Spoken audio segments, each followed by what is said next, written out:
तो जय हिंद प्यारे बच्चों, आज हम लोग Bihar board class 10th Hindi का जो हमारा मासिक परीक्षा आने वाला है उसके लिए महत्वपूर्ण ऑब्जेक्टिव क्वेश्चन जो कि सीधा सीधा कल परीक्षा में लड़ेगा, उसके लिए जितना भी महत्वपूर्ण प्रश्न है ना उस सभी को आज हम आपको बताएंगे। तो चलिए आज के वीडियो का स्टार्ट करते हैं। हमारा पहला प्रश्न है, भारत में जाति प्रथा का प्रमुख कारण क्या है?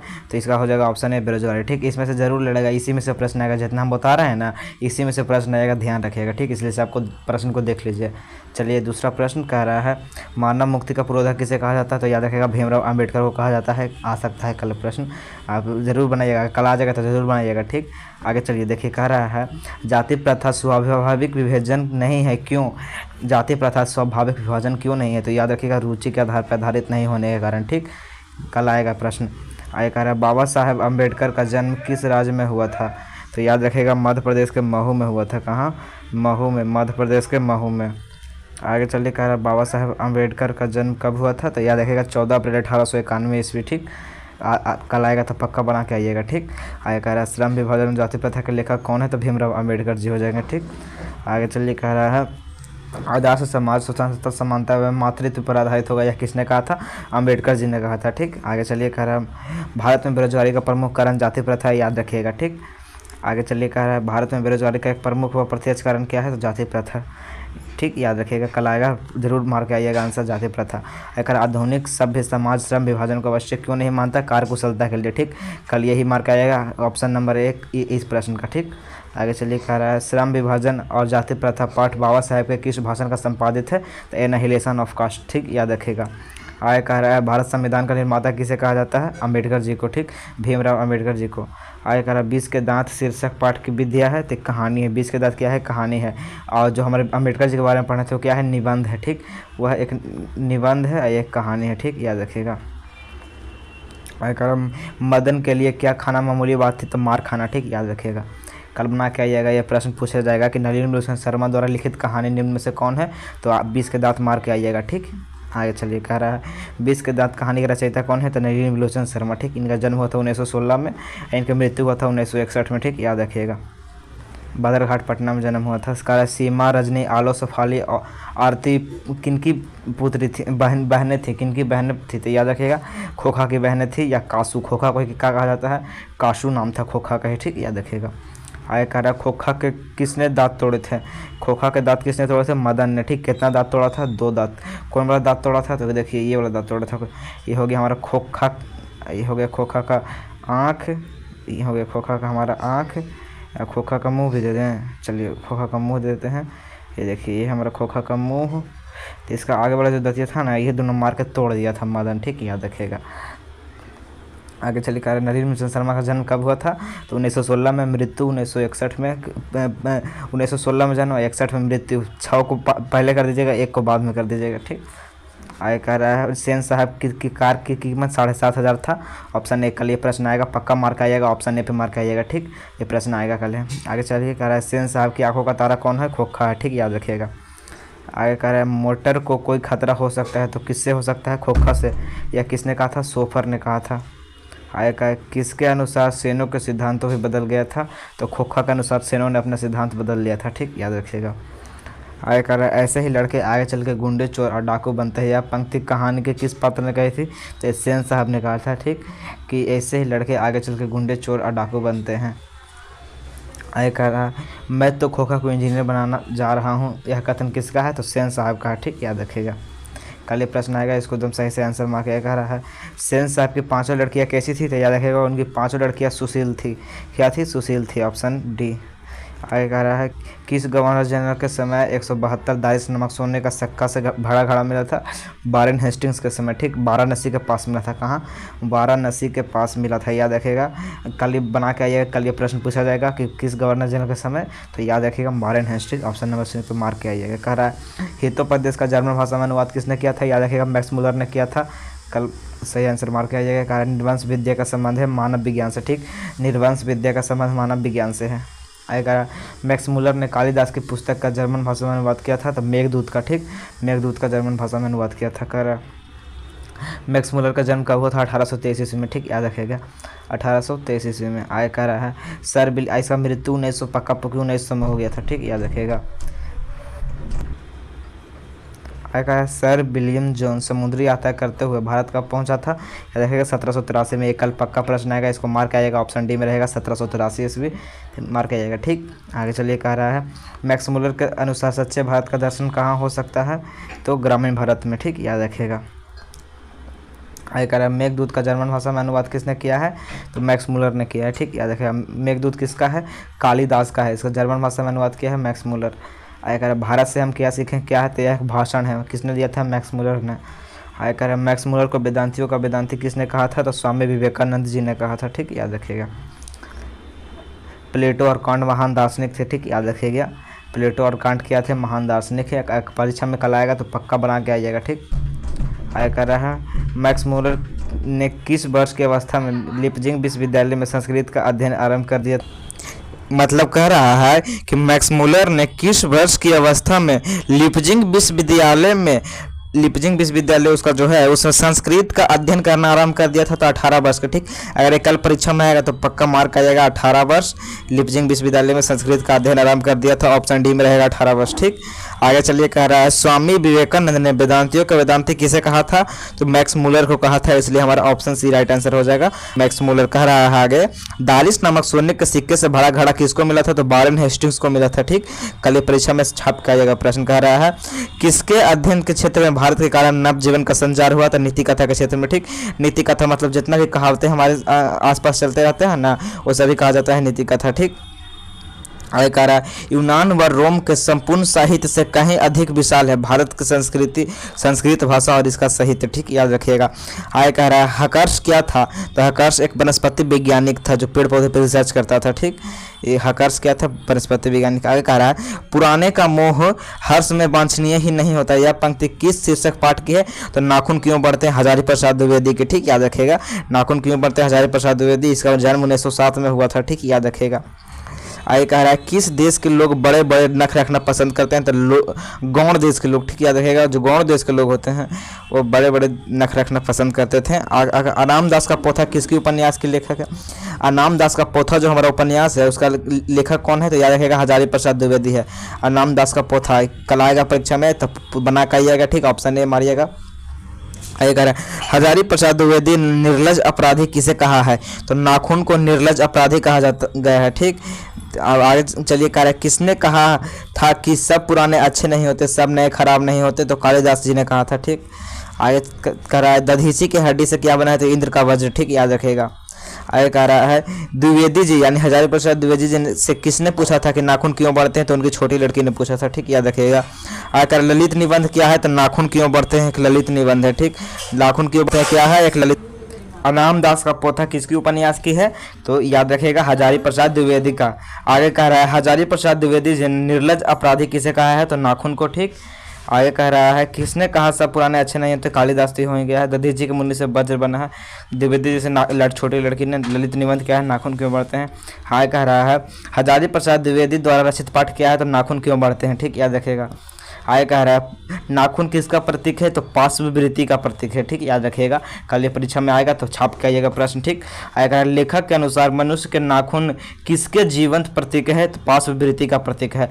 कल परीक्षा में प्रश्न आएगा तो ऑप्शन सी पे मार्क आएगा आंसर। ठीक, पार्श्ववृत्ति का पहचान है। ठीक, आगे कह रहा है हजारी प्रसाद द्विवेदी का जन्म कब हुआ था, तो 1907 ईस्वी में हुआ था। ठीक, याद रखिएगा।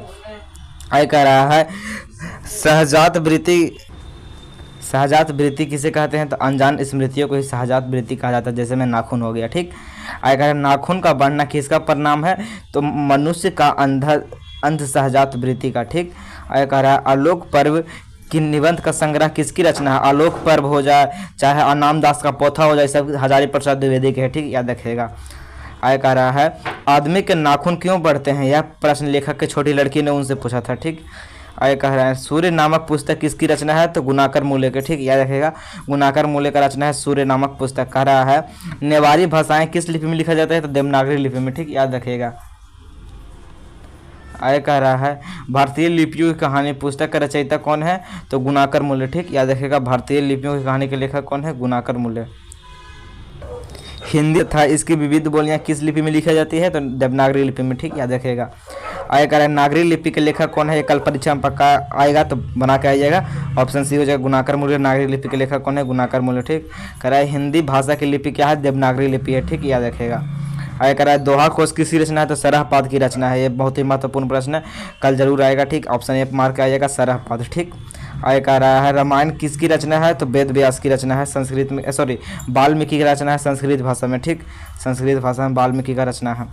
कह रहा है नागरी लिपि शीर्षक पाठ साहित्य की कौन सी विधि है, तो निबंध है। ठीक, नागरी लिपि क्या है, एक निबंध है। आगे कह रहा है तमिल मलयालम तेलुगु कन्नड़ भाषाएं किधर की भाषाएं हैं, तो दक्षिण भारत की भाषाएं हैं। ठीक, याद रखेगा। आगे कह रहा है निबंध के लेखक कौन है, तो गुणाकर मूल्य। जो हमारा निबंध है भारतीय लिपियों की कहानी जिसमें नागरी लिपि है उसमें गुणाकर मूल्य है। ठीक। आगे कह रहा है सरहपाद किसी कृति है, तो दोहा कोश की कृति है। जो सरहपाद है उसकी कृति है दोहा कोश। ठीक, याद रखिएगा।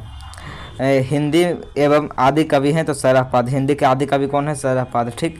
आगे कह रहा है हिंदी लिखी जाती है देवनागरी भाषा में लिखी जाती है। ठीक, याद देवनागरी लिपि में। हिंदी भाषा देवनागरी लिपि में लिखा जाता है।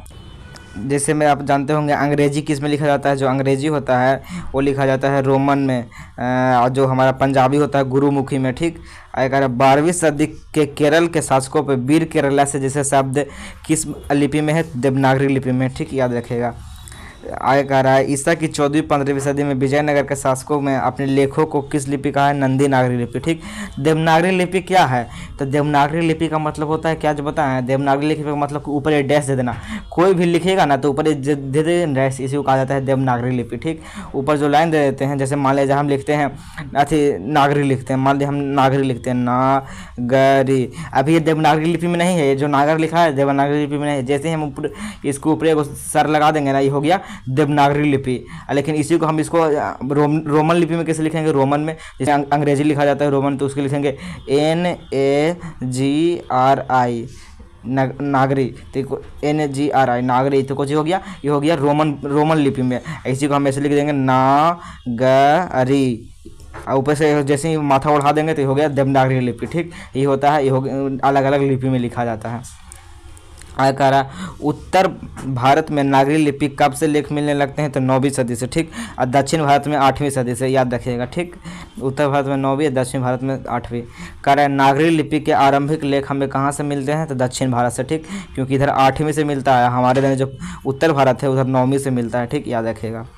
आगे कह रहा है बेतवा दानपत्र किस समय का था, तो 1020 ईस्वी। ठीक, याद रखेगा 1020 ईस्वी का था Betwa दानपत्र।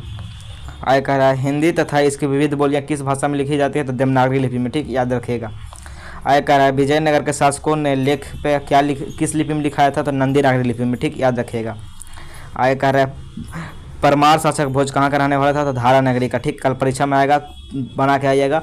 Option A right answer हो जाएगा। परमार शासक भोज कहाँ का था, धारा नगरी का। आगे कह रहा है बहादुर शीर्षक कहानी में निर्मला कौन सी, तो लेखक की पत्नी थी। ठीक, याद रखेगा। आगे कह रहा है जिंदगी और जोक किस लेखक की रचना है, तो अमरकांत की रचना है। जिंदगी और जोक अमरकांत की रचना है। ठीक,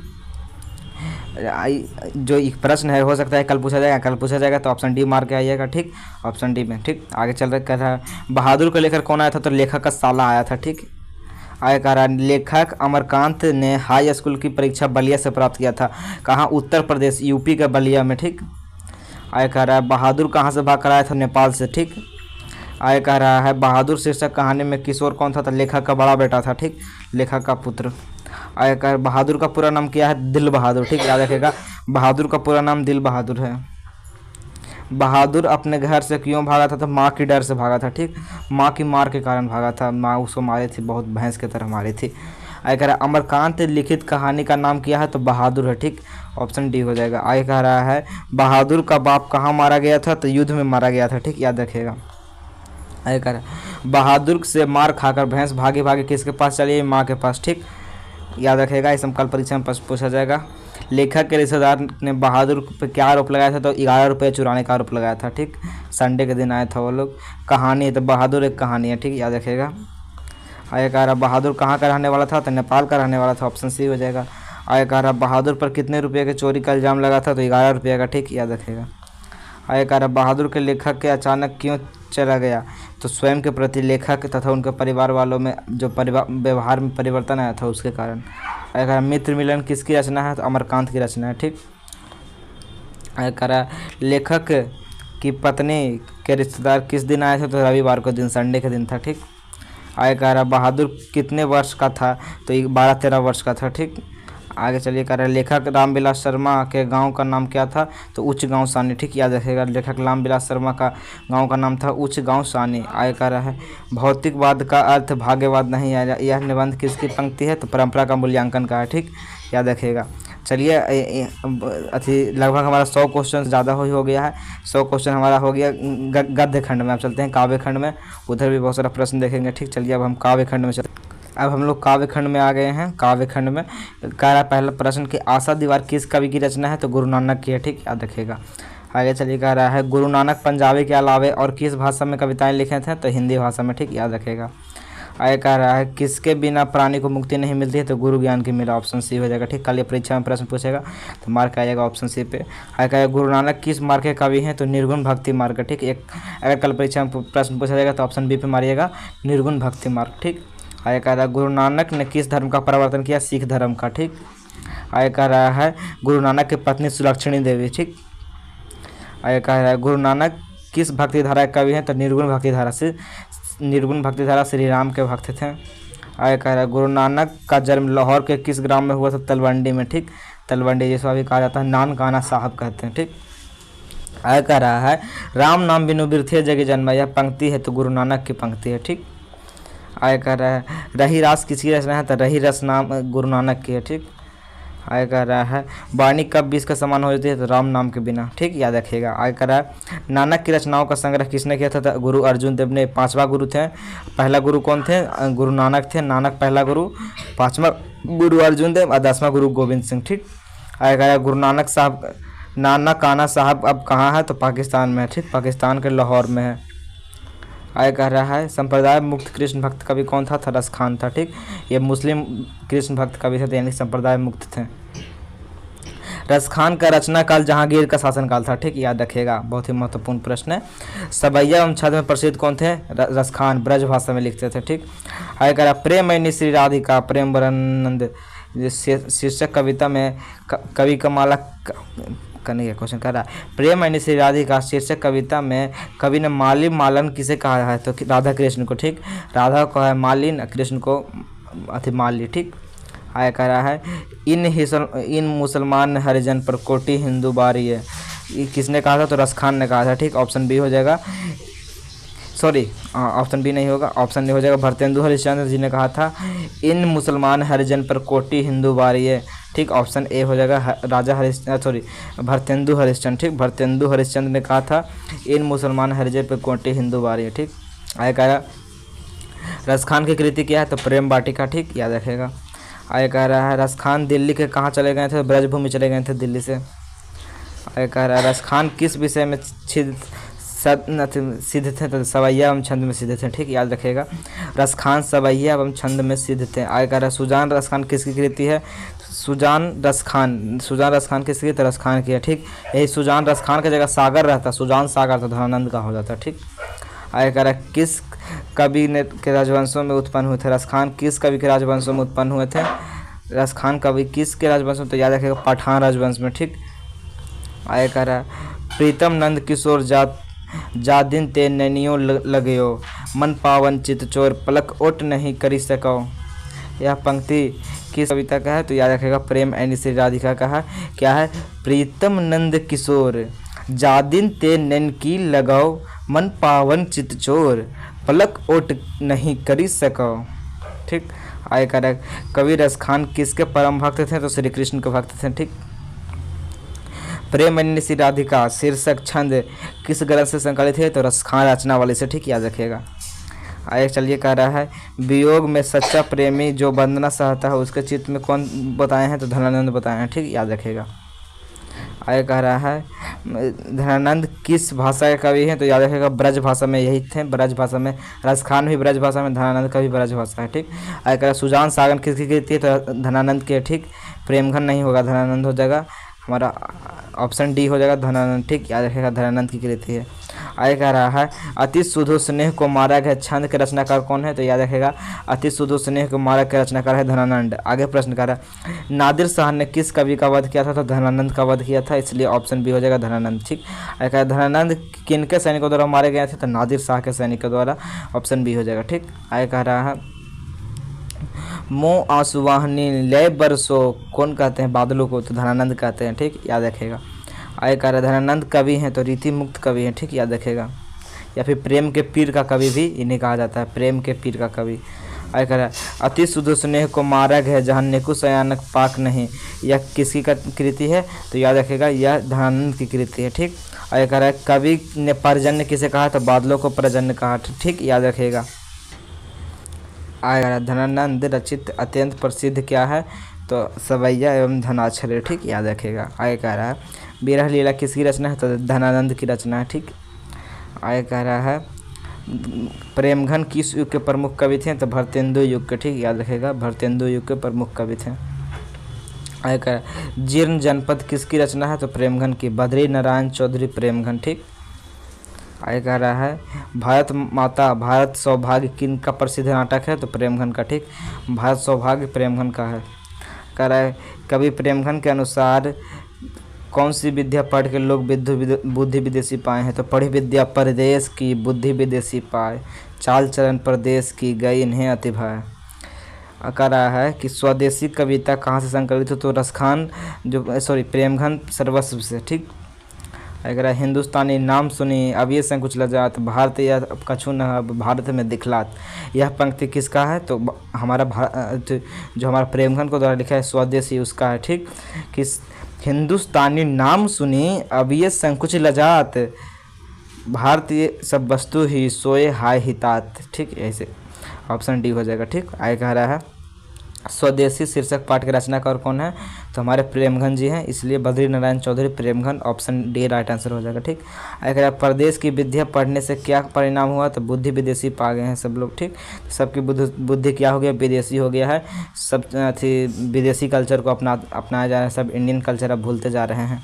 आगे कह रहा है प्रेमघन अपना आदर्श किसे मानते थे, तो भरतेंदु हरिश्चंद्र को मानते थे। ठीक, ऑप्शन डी हो जाएगा भरतेंदु हरिश्चंद्र। आगे कह रहा है बद्री नारायण चौधरी प्रेमघन की रचनाएं किस नाम से संग्रहित है, तो प्रेमघन सर्वस्व के नाम से संकलित है। ठीक, आगे कह रहा है प्रयाग रामागमन शीर्षक नाट किसकी रचना है, तो प्रेमघन का है। ठीक, प्रयाग रामागमन प्रेमघन का है। आगे कह रहा है हिंदुस्तानी नाम सुनी अब ये संकुच लजात भारतीय सब वस्तु ही सोए हाय घिनात, सोए हाय घिनात, यह पंक्ति किस कविता का है, तो स्वदेशी कविता का है। ठीक, याद रखिएगा। आगे कह रहा है प्रेमघन जी किस युग के महत्वपूर्ण कवि थे, तो भरतेंदु युग के। ठीक, आगे कह रहा है सुमित्रानंद पंत का जन्म कब हुआ था, तो 1900 ईस्वी में। ठीक, याद रखेगा। पंत को सुकुमार कवि कहा जाता है, भारत माता के ही लिखे हैं। आगे कह रहा है सुमित्रानंद पंत के अनुसार भारत माता किसकी मूर्ति है, तो उदास माटी का। ठीक, याद रखेगा। आगे कह रहा है सफल आज उसका तप संयम पीला अहिंसा स्तन सुधोतम, पंक्ति किस कविता का है, तो भारत माता का। ठीक, याद रखेगा। आगे कह रहा है भारत माता कविता में भारत का कैसा चित्र प्रस्तुत किया गया है, तो यथातथ्य चित्र। ठीक, याद रखेगा। आगे कह रहा है भारत माँ के श्रेष्ठ मुख की तुलना कवि ने किससे की है, तो छायायुक्त चंद्र से। ठीक, आगे कहा युगवाणी किसकी कृति है, तो सुमित्रानंद पंत की कृति है। ठीक, पंत की कृति है युगवाणी। आगे कह रहा है पंत के अनुसार मानव सौंदर्य किस ओर आकृष्ट किया है, तो समाजवाद की ओर। ठीक, पंत को मानव सौंदर्य समाजवाद की ओर आकृष्ट किया है। आगे कह रहा है कवि पंत के अनुसार भारत माता कितनी संतानें दरिद्रता और के अभाव से ग्रसित है, तो कितना है 30 कोटि संतान नग्नतन, 30 करोड़। ठीक, आगे कह रहा है दिनकर जी कवि के साथ साथ क्या थे, तो उपन्यासकार भी थे। रामधारी सिंह दिनकर एक बिहारी व्यक्ति थे। आगे कह रहा है सदियों की ठंडी बुझी राख सुगबुगा उठी, मिट्टी सोने की ताज पहन इठलाती है, सिंहासन खाली करो कि जनता आती है, जनतंत्र का जन्म रामधारी सिंह दिनकर, कहाँ, सासाराम में, रोहतास जिला का। ठीक, आगे कह रहा है रामधारी सिंह दिनकर कहाँ के रहने वाले थे, तो बिहारी थे। ठीक, आगे कह रहा है जनतंत्र का जन्म शीर्षक कविता कवि का क्या नाम है, तो रामधारी सिंह दिनकर। ठीक, आगे कह रहा है दिनकर को ज्ञानपीठ उर्वशी पे, ठीक। जब इसको याद रखेगा, याद रखने का ट्रिक क्या है, जब लोगों को पीठ पे ज्ञान मिल जाता है तो उड़ने लगते हैं, इसलिए उर्वशी, ठीक, याद रखेगा। ये सब ट्रिक है इनके। जो रामधारी सिंह दिनकर जी हैं, दिनकर के ज्ञानपीठ के जो पुरस्कार मिला है उर्वशी पे मिला है, ठीक, याद रखेगा। ये कह रहा है रामधारी सिंह दिनकर जी का जन्म किस जिले में हुआ था? बेगूसराय, सॉरी सासाराम बोल रहे थे, सॉरी, बेगूसराय में हुआ था। बेगूसराय के सिमरिया में हुआ था। सिमरिया, बेगूसराय के सिमरिया, जिसको अब बोला जाता है दिनकर नगर या पूरा ऐसी कुछ नाम है। ये कह रहा है रामधारी सिंह दिनकर द्वारा रचित पाठ क्या है? तो जनतंत्र का जन्म, ठीक, याद रखेगा। आगे कह रहा है मिट्टी के अबोध मूर्त कौन है? तो जनता है, ठीक। आगे कह रहा है सिंहासन खाली करो कि जनता आती है, यह जनतंत्र का जन्म से लिया गया है। आगे कह रहा है कवि दिनकर के अनुसार भारत कौन सा ताज पहन इठलाती है? मिट्टी है जो कौन सा ताज पहन इठलाती है? तो देश की मिट्टी जो सोने का ताज पहन इठलाती है। आगे कह रहा है दिनकर के काव्य का मूल स्वर क्या है? तो ओज एवं राष्ट्रीय चेतना का उदय, ठीक, याद रखिएगा। आगे कह रहा है कवि दिनकर किसके लिए सिंहासन खाली करने की बात करते हैं? तो जनता के लिए, ठीक। आगे कह रहा है उगते हुए सूरज का देश किसे कहा जाता है? तो जापान को, ठीक, याद रखिएगा। आगे कह रहा है नदी के द्वीप किस कवि की रचना है? तो अज्ञेय क्या है, ठीक, सच्चिदानंद हीरानंद बादशायन अज्ञेय, ठीक, याद रखिएगा। आगे कह रहा है हिरोशिमा किस देश में है? तो जापान में, ठीक, याद रखिएगा। आगे कह रहा है तार सप्तक का संपादक या प्रयोगवाद कवि? तो अज्ञेय थे, ठीक, तार सप्तक के अज्ञेय थे। आगे कह रहा है दुर्दांत मानव भविष्यिका का चित्रण करने वाली कविता कौन है? तो हिरोशिमा, ठीक, याद रखेगा। आगे कह रहा है हिंदी कविता के प्रयोगवाद का सूत्रपात किसने किया है? तो अज्ञेय ने किया है, ठीक, याद रखेगा। आगे कह रहा है भारत द्वितीय विश्व युद्ध के परमाणु बम का पर कहाँ गिराया गया था? जापान पे, ठीक, याद रखेगा। आगे कह रहा है अज्ञेय का पूरा नाम क्या है? तो सच्चिदानंद हीरानंद बादशायन अज्ञेय। आगे कह रहा है अज्ञेय का जन्म 1911 ईस्वी में हुआ था, ठीक, याद रखिएगा। आगे कह रहा है हिरोशिमा कविता किसकी चित्रण करती है?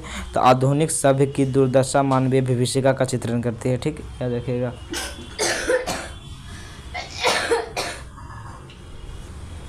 कह रहा है उगते हुए सूरज का देश किसे कहा जाता है? तो जापान को, ठीक, याद रखेगा।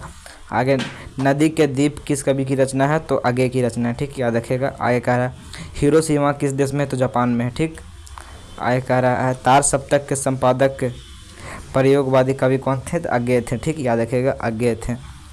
आगे चलिए, आगे कह रहा है दुर्दांत मानवीय विभीषिका का चित्रण करने वाली कविता है? तो हिरोशिमा, ठीक, याद रखेगा। आगे चलिए, कह रहा है हिंदी कविता में प्रयोगवाद का सूत्रपात किसने किया? तो अज्ञेय ने किया, ठीक, याद रखेगा।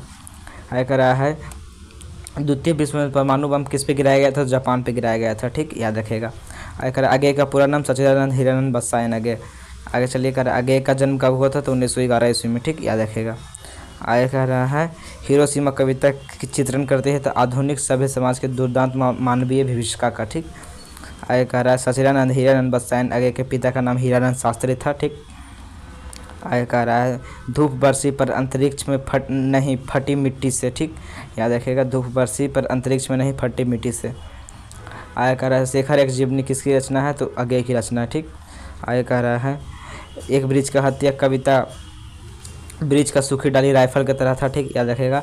इसका लेखक कौन है? तो कुंवर नारायण, ठीक, कुंवर नारायण इसके लेखक हैं, सॉरी कवि हैं, कवि। एक ब्रिज की हत्या कविता है ना, तो इसके कवि कौन है? कुंवर नारायण, ठीक। इसको याद कैसे रखेंगे? तो ब्रिज में लटक के हत्या कौन करता है? तो जो व्यक्ति कुंवारा होता है, इसे याद रखिएगा, ठीक, कुंवर नारायण। आगे कह रहा है एक ब्रिज की हत्या किस कविता का संग्रह है? तो इन दिनों से लिया गया है, ठीक, इन दिनों से। आगे कह रहा है कुंवर नारायण कवि हैं? तो नगर संवेदना के कवि हैं, ठीक। आगे कह रहा है दूर से ही ललकारता कौन? मैं जवाब देता दोस्त, एक ब्रिज की हत्या कविता से लिया गया है, ठीक। आगे कहा एक ब्रिज की हत्या में कवि शहर को किससे बचाने की बात करते हैं? तो नादिरों से, ठीक, याद रखिएगा। आगे कहा चक्रव्यूह किसकी रचना है? तो कुंवर नारायण की रचना है, ठीक, याद रखिएगा। इसी के साथ हमारा आज का लेक्चर का द एंड होता है। हम लोग बहुत सारा प्रश्न देख लिए हैं, इसी में से आएगा कल परीक्षा में, ठीक। तो मिलते हैं आपसे नेक्स्ट वीडियो में, तब तक के लिए जय हिंद। अगर आपको वीडियो अच्छा लगा तो इस वीडियो को लाइक करके चैनल को जरूर सब्सक्राइब कर दीजिएगा और इस वीडियो को अपने मित्र को पास जरूर शेयर कीजिएगा, ठीक। तो मिलते हैं आपसे नेक्स्ट वीडियो में, तब तक के लिए जय हिंद, धन्यवाद, वंदे मातरम।